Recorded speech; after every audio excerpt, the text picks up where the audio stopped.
so, and then when you go in there and say, here, challenge me, or come up on stage and challenge me, what do? They run and create a room, and then they have these whole socialites, oh, like, I know best. Dude, you played a guitar your entire life and were a welfare cuck. That is the extent of what your contribution is. Like, don't spare me with your fucking intellectual knowledge on how the U.S. government and geopolitics and how cultural wars are significant to you. Like, peace, love, dope. You should have stayed in the 60s. Well, that, if I may very quickly, that room that both of you are referring to is admittedly an echo chamber. They don't want to hear opposing opinions. And even if you're in the audience listening, my understanding is if they know you to be, it could be very respectful, very well-versed, very expressive, but it's the opposing opinion, they will kick your ass out of there. That's why I miss Greg Sotelo. I honestly do. Having met the guy, I miss his dog walk rooms. I could argue with him till he would get mad as hell. But you know what? The man would sit down and have a beer with me. Greg? Yeah, Greg. Yeah, I've met him. And I had coffee with him. I totally agree with you.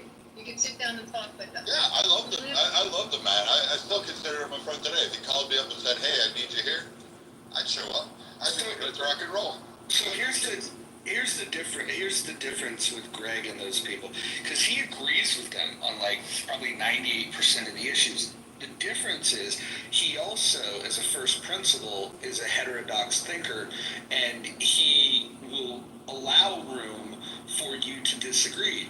And so he was, I don't know if you guys remember, they tried canceling him and went into this big old thing about how he was such a bad guy and a misogynist and this and that and the other thing. And I disagree with Greg on virtually everything, but I have a lot of respect for him in the fact that he can represent what he believes, and he can have a conversation with people, like just as you were saying, you can have a beer with them. The difference is that he's not threatened. Like when you start taking these political ideas and then like make it part of your personality, then when somebody disagrees with you, you feel like like threatened in some way. And I think that the intelligent people, and Greg is one of them, are able to have those conversations without feeling threatened because he genuinely believes he's right. He genuinely believes that his ideas are best, and so he's willing to listen to yours, and he'll try to convince you of where you're wrong, and have those conversations. The others, they don't want to have that conversation, and they don't want to have that conversation because they just don't have the depth. And so that's the thing. When they try to dismiss you like that, they just don't have depth. Well, it's similar to there's a couple other rooms that are run, like the one that has Alzheimer's thinking forum.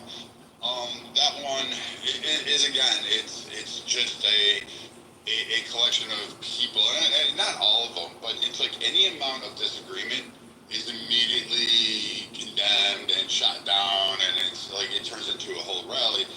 And like Greg, you're right. He would allow an argument, but he would believe he's right. But I also have watched Greg concede that he's been wrong, which is really great. I've been wrong many times. But Greg has also conceded on that front, and it was respectable. And again, I can admire somebody. You can come from a different lens. Like, we're good. We can still have a beer, and you still watch the kids play together and have a great time. But I don't know. Some of these other rooms, it's just I don't know where to go. Like, I gave up doing political rooms for a reason, Roger, because it was just, everything Trump bad. Nothing in this country was ever really discussed at a high level, and then it just kind of got boring. I mean, the irony with Greg is that when we met, we're like from kind of the same neighborhood, grew up very similarly. We have like a million people in common, but we're basically, it's not that we were so different from each other. These are very different viewpoints, but culturally very much similar, and there were no differences, but for our political differences. But I found them to be incredibly pleasant and reasonable.